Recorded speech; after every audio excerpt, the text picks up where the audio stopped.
Time to bring the bass back. Mix is the beat of our culture. Your music. I thank God for the opportunity to make music and for that music to be on a platform and people to come out and love. Your stories. It's gold for the Philippines. The next generation of creators, artists, and filmmakers. We bring you the latest and greatest impacting people from our community. Spotlighting inspiring content from Generation Mix. It's just a true honor to be able to do this, especially with all the great Filipino talent here. Discover fresh artists first from around the world. Uniquely Filipino. Step back three. He has got that. Mix is the beat of our culture.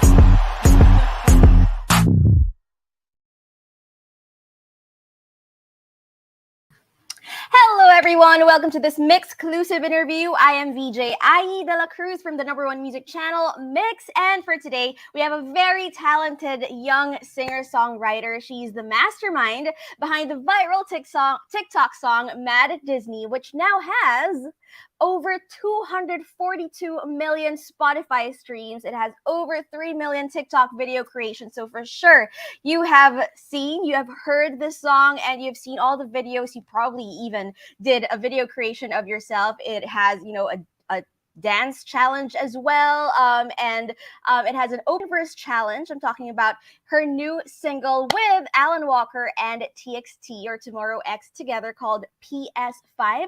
She's been credited for writing songs for Cher, Bella Poarch, David Crosby, and many more, and now she's released a star-studded collaboration titled PS5 or EP, collaboration PS5, which is part of her latest EP, Unsponsored Content. So joining us from Los Angeles, California, please welcome Salem Ilese.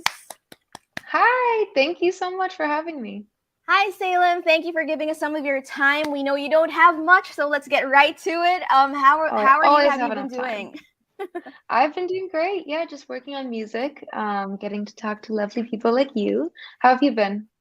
Well, we're good here in the Philippines, but we still wish that, artists like you can come here soon. Have you ever been to the Philippines? I have never been, but it's definitely high on my bucket list. I would really love to go once I'm allowed to do so. Yay. Well, we hope that will be soon, but congratulations on the release of your EP, Unsponsored Content, and of course, this new song, PS5. But first, Thanks. Let's start with, how this all came about. Like, where did your love for music come from? Can you take us through, your childhood? Why did you decide to, be an artist? So I've been singing since as long as I can remember, really. I started singing when I was 4, apparently. And my parents caught on very early. So they started putting me in chorus classes. I had voice lessons, piano lessons. And then when I was about 8 years old or 9 years old, I had my first songwriting class. And immediately I fell in love with it. I just thought it was the coolest thing ever, and was immediately obsessed with it. Also, I'm an only child, so I had a lot of alone time growing up. I would come home from school and just sit in my room with my little keyboard and write songs for hours on end. And that's kind of how I spent most of my time in middle school and high school. And yeah, I've just been in love with music forever. It's my first love. Aw, well, it shows how much you love it. And right now, I would say you're one of the best singer-songwriters out there. We heard you even were mentored by the head of songwriting in Berkeley. Is that right? Yeah, so my first songwriting teacher was Bonnie Hayes, and she is incredibly talented. She's written tons of hits, including for Bonnie Raitt.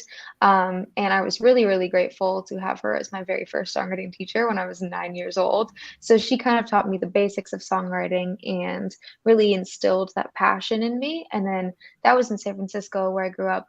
And then she got a job as the head of the songwriting department at Berklee College of Music in Boston. And that was when I was 12 years old. And then ever since then, I wanted to go to Berklee for college. That was like the next goal that I really wanted to accomplish. And then I got to study with her again in Boston, which was so fun. Yay, that must be a sweet reunion. But now you're doing your own thing. She must be very proud of you. So let's talk about that, your music. How would you describe your sound? Ooh, I would definitely say it's very pop.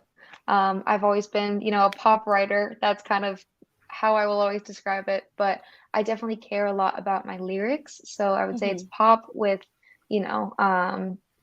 a lot of importance on the lyrics, and I always try and have some clever flip or concept in there because I'm a word nerd, so that's the part I enjoy writing the most. Well, we can definitely see that in your songs. And it's amazing how, you're this terrific singer-songwriter, but then you also have a knack for finding out what would like sell the song the most. You're on TikTok, you know how to play the game. So can you tell us how this all started? Like, when was like the first time that you realized, okay, I think TikTok is going to be big, and this is where I'm going to release my song? Thank you. I appreciate that. It definitely does not come naturally to me. That is something that I've had to really work on and learn in the Mhm. past 2 years. Before I met at Disney, I hadn't really posted anything on TikTok, and I didn't really want to. For some reason, I was kind of scared to post my Oh. music on TikTok. I just didn't think anyone was going to like it or relate to it. And I was like, it's not for me. I'll stick to Instagram and, Facebook and all of that. Like, I don't need to learn how to use another social media platform. But now I am fully addicted to it, both as a creator and a consumer. I spend lots of time on TikTok. And I Mhm. remember the first time I posted a singing video on there was a song or a video of me singing Met at Disney. And it Mhm. went viral and completely changed my life. And ever since then, I've been posting regularly and, learning more about the app. I still feel like I don't really know what I'm doing all the time. I'm just kind of trying things and seeing what works, but I'm very, very grateful for it because it's brought me the most amazing support group, and all of my followers and fans and friends on TikTok are just so sweet and kind, and they make me so happy.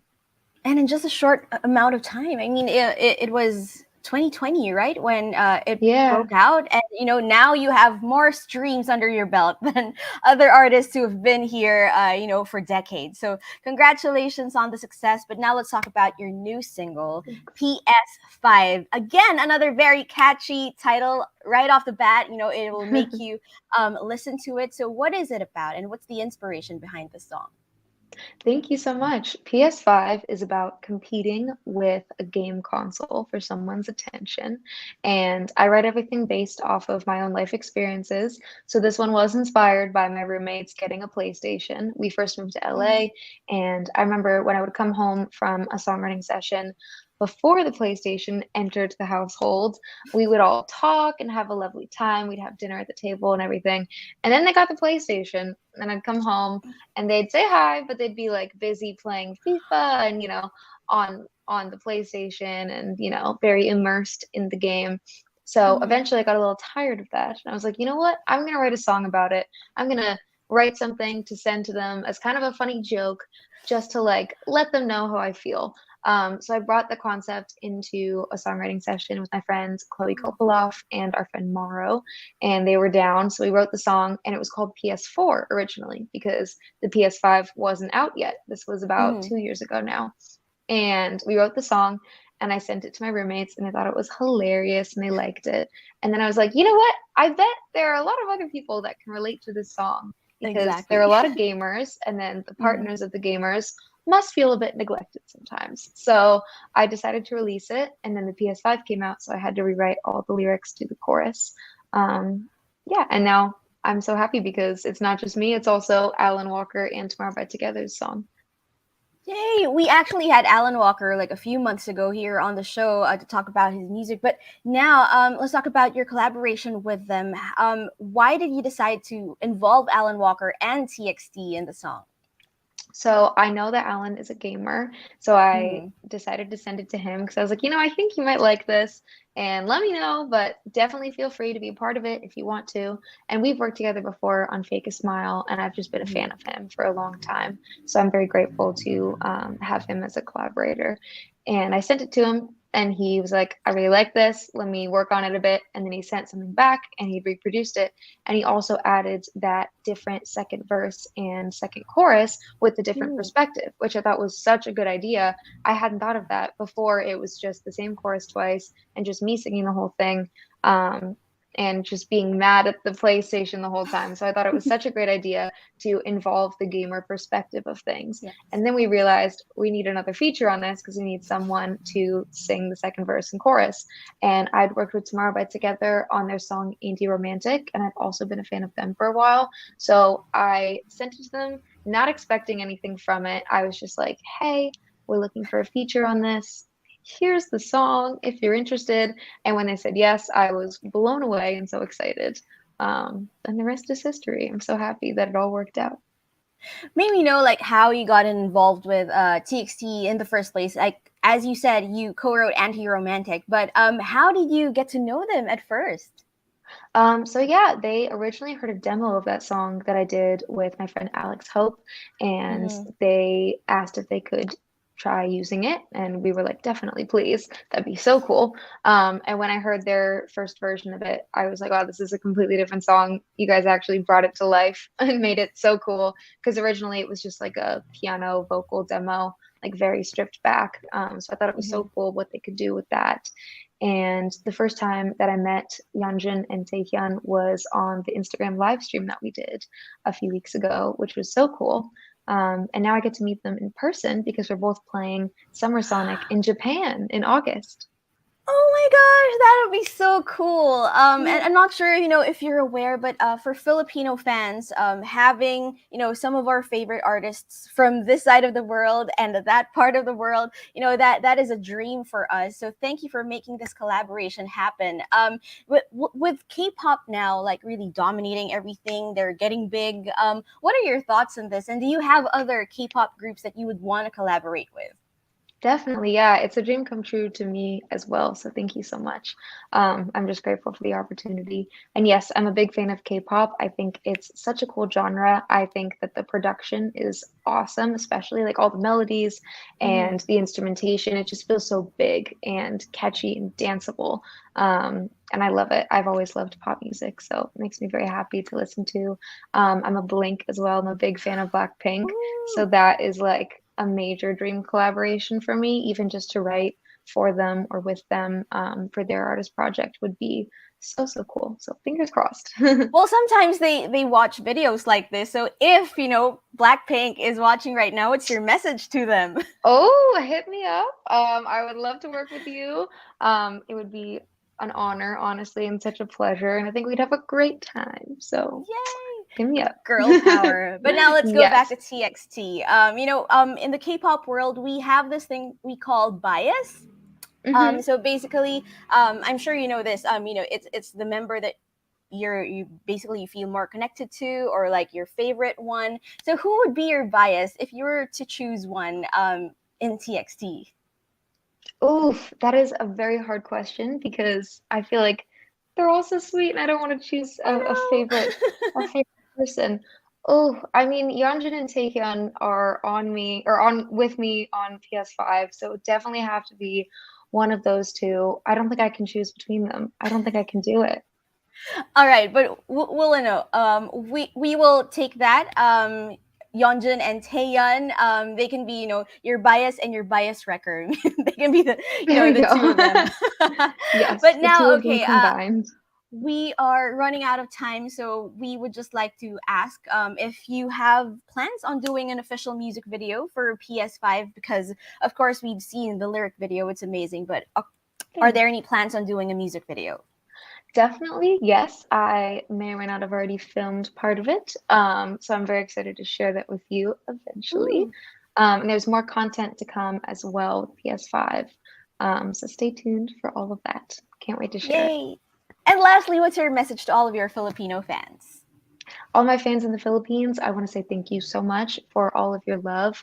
I'm sending virtual hugs until they can be real hugs, until I can come visit you, which I really cannot wait to do. Thank you so much for the support and for streaming my music. It really means the world to me. So stay safe, sending my love.